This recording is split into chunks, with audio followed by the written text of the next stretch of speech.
Hey everybody. So tonight I'm going to make a recipe called cheesy ham and potato casserole.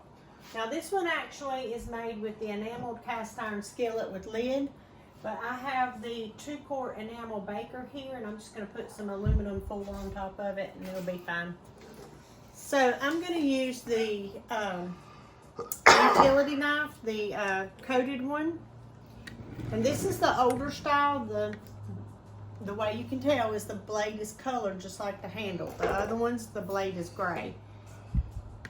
And the newer ones are dishwasher safe, where these are not. So I'm going to take 2 tablespoons of butter, and I'm just going to melt it in a pan here. I've got it already on medium heat. I'm going to let that do its thing. And as soon as it melts down, I have in my Easy Read measuring spoon here 1/4 cup of flour. We're going to do a cup in our little small measure-all cup of milk. Wait a minute. No, I'm sorry. We are going to do a cup of chicken broth. And then once I pour that in, we'll do 1/2 cup of milk.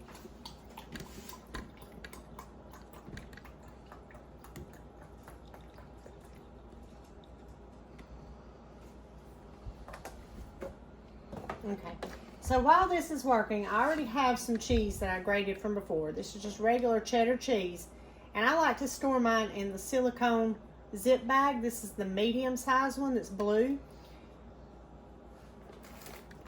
And we're going to use peas, and it calls for ham. So I'm going to show you, I'm just going to push that to the side. This is our quick slice. And this is a hack that I came up with this past summer because I noticed in the grocery store that cubed ham that you buy for casseroles, for putting on your salad or anything else, it was a lot higher than just buying the regular ham steak. I actually got this ham steak on sale just for $1. I'm sure it would have been probably $3 or so to get it already cubed. If I did it open, would be the big thing. Okay. Now, I'm not real fond of that skin around the edge, so I'm just going to try to cut some of that off.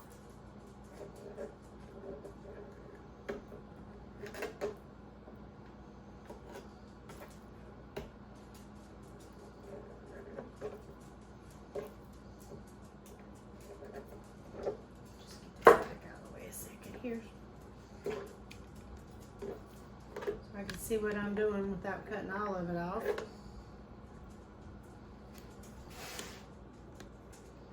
Okay, so then I'm going to cut this in half. Well, we may have to do it in quarters. It's a pretty big ham steak. Okay. So I'm going to put it on the quick slice here, and I'm just going to push this down on top. Now the way the quick slice works is you have to do it kind of with a rocking motion to get it to go between those grooves. Then I'm going to pick this up, and I'm going to turn all these strips here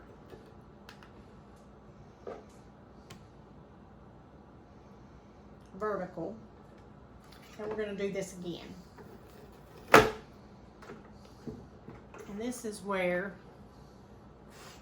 my little container would come in handy. It never fails, whatever you want to use, you've already used it previously. And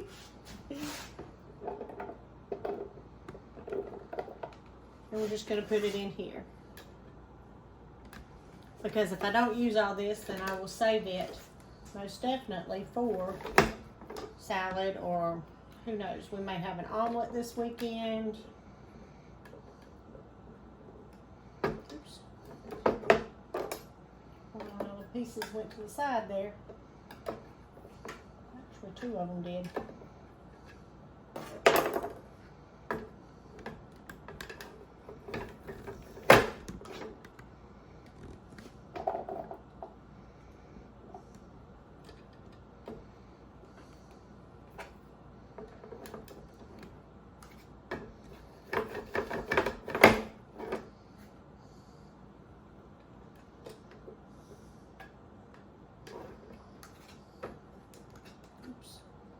one I didn't get.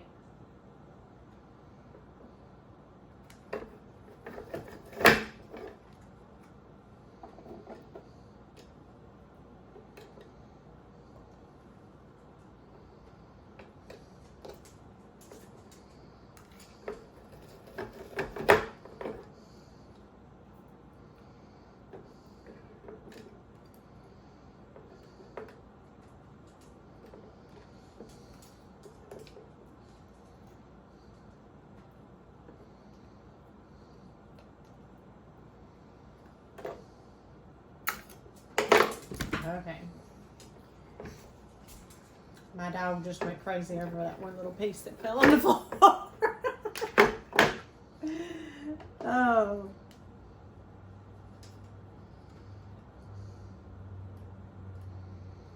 Okay.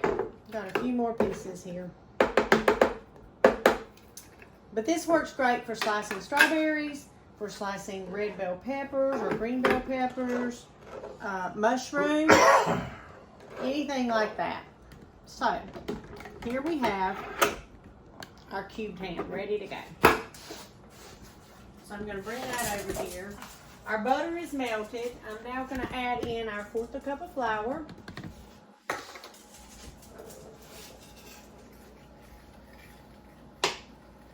And I would have thought that it would have been better to do this recipe making this sauce in a separate pan and pouring over. So I'm kind of interested in seeing this concept of using it, doing the sauce first. So you just want to cook your flour down so that it doesn't have that pasty taste.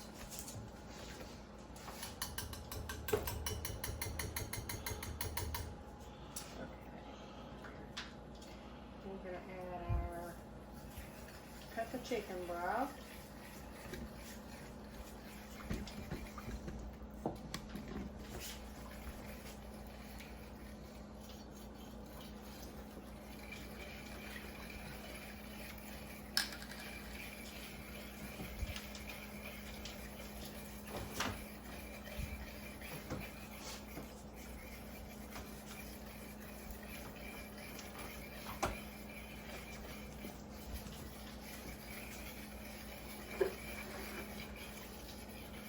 And all you want to do is just stir this until you get all the lumps out.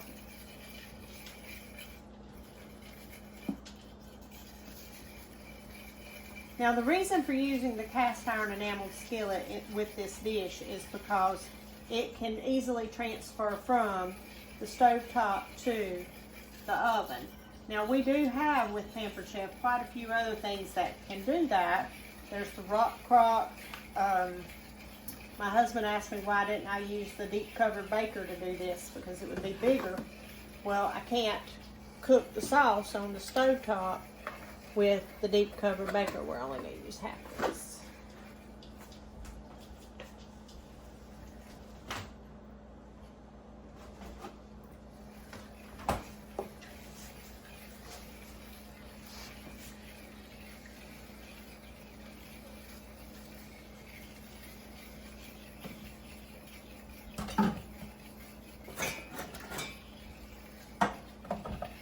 And we just want to keep stirring this and keep whisking this until it comes to a simmer and thickens up. And then we're going to add our cheese, and we're going to add a 1/2 teaspoon of black pepper.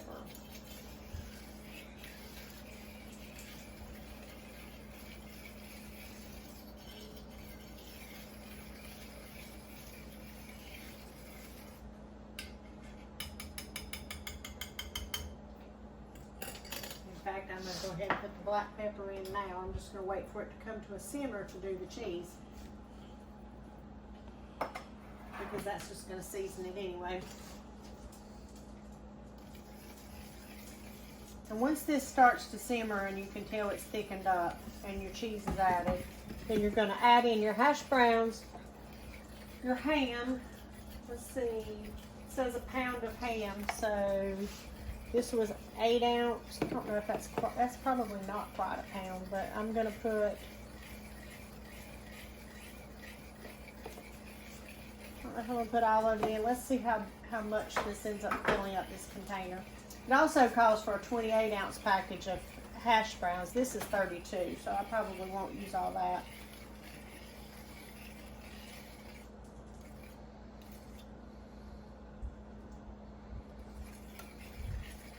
Feels like it's getting thick to me.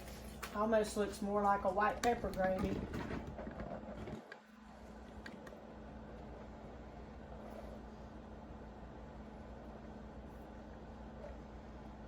And you could probably even add extra cheese on top.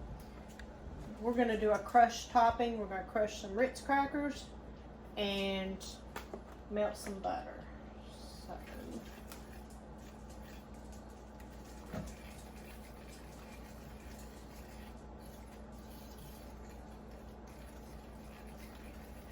I think this will be great just as a regular meal. This could make a great side dish. This will be good for a potluck.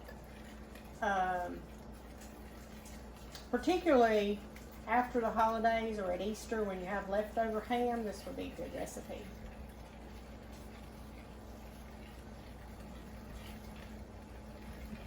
I'm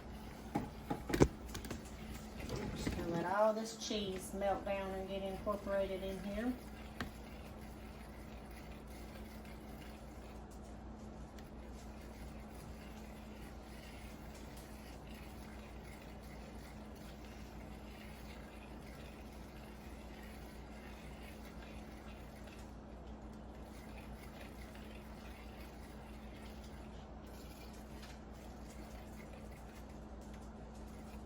Okay,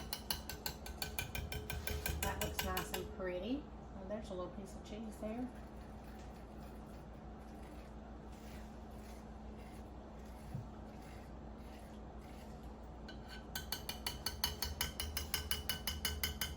So I'm going to bring this down, cut this off.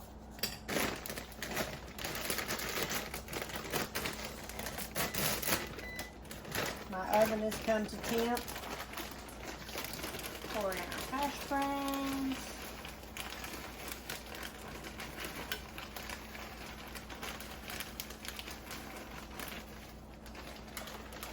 And that's probably about 28 ounces. I'm going to use my mix and scrape. And I'm going to put our ham.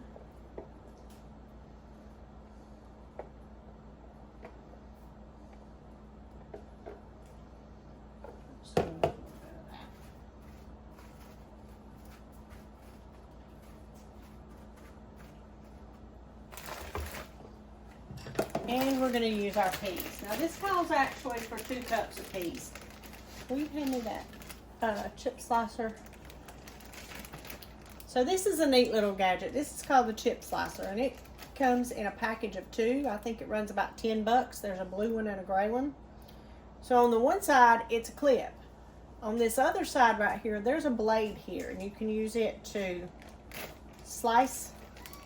I use it all the time for slicing bags of cake mix, little plastic bags like this. It'd be good for cereal bags. I don't know what happened on that side that it didn't do, but. And it has a magnet on the back, so it sticks right back on your refrigerator. We're not as fond of peas, so I'm not going to do 2 cups of this. I'm just going to do a little bit just to give it a pop of color. And that's it. That may not even be half a cup. That may be.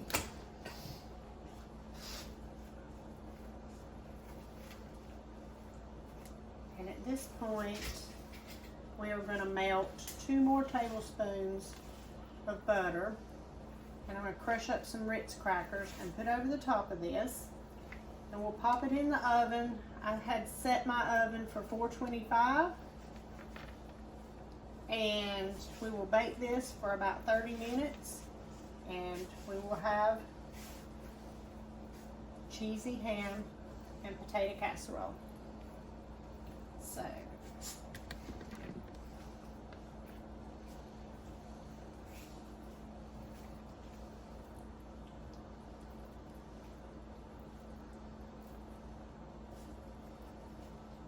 trying to just get some of this sauce incorporated in all this so it all tastes nice and cheesy.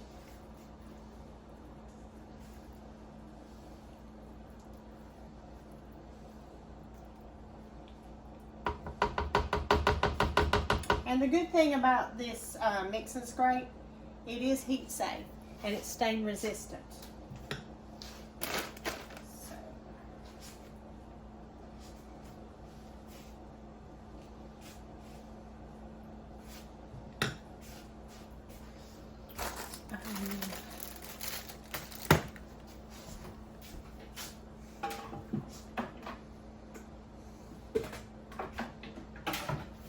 Use my small batter bowl and put this last 2 tablespoons I have of butter in here.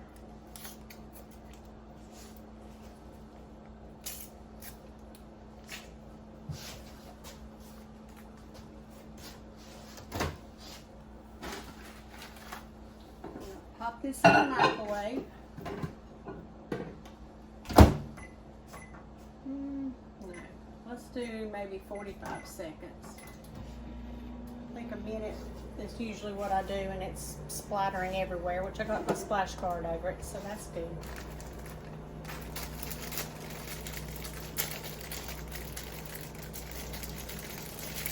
And I'm just going to crush these Ritz crackers by hand.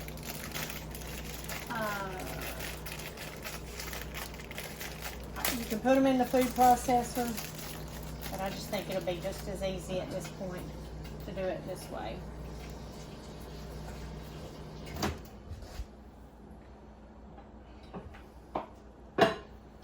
Should have done 30 seconds after all.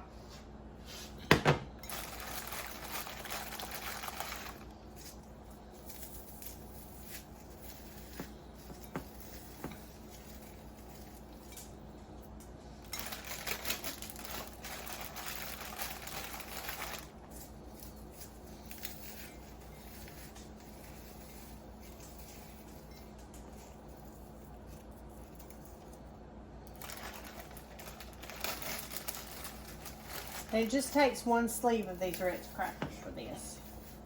Like I said, you could easily put some more cheese across the top. I think that would be good.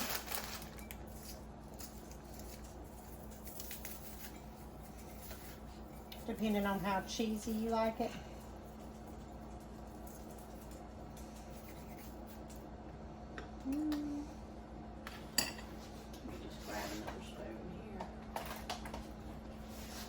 So I want to get as much of the butter as I can all over all of it.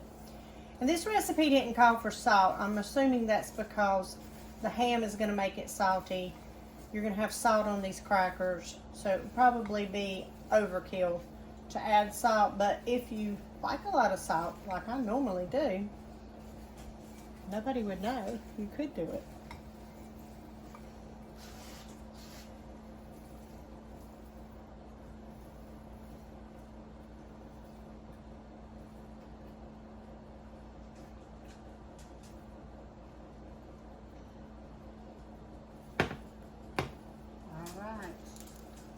And you could also, this says to bake it for 30 minutes covered with the lid. If you were using the covered cast iron skillet, you could always have it covered for about 15 minutes and then take it off for the last 15 so that this cracker mixture could brown. I'm going to do it like it says this time, and we will see how it turns out. So, I will post a picture up after it's done. Thanks a lot, guys. Good night.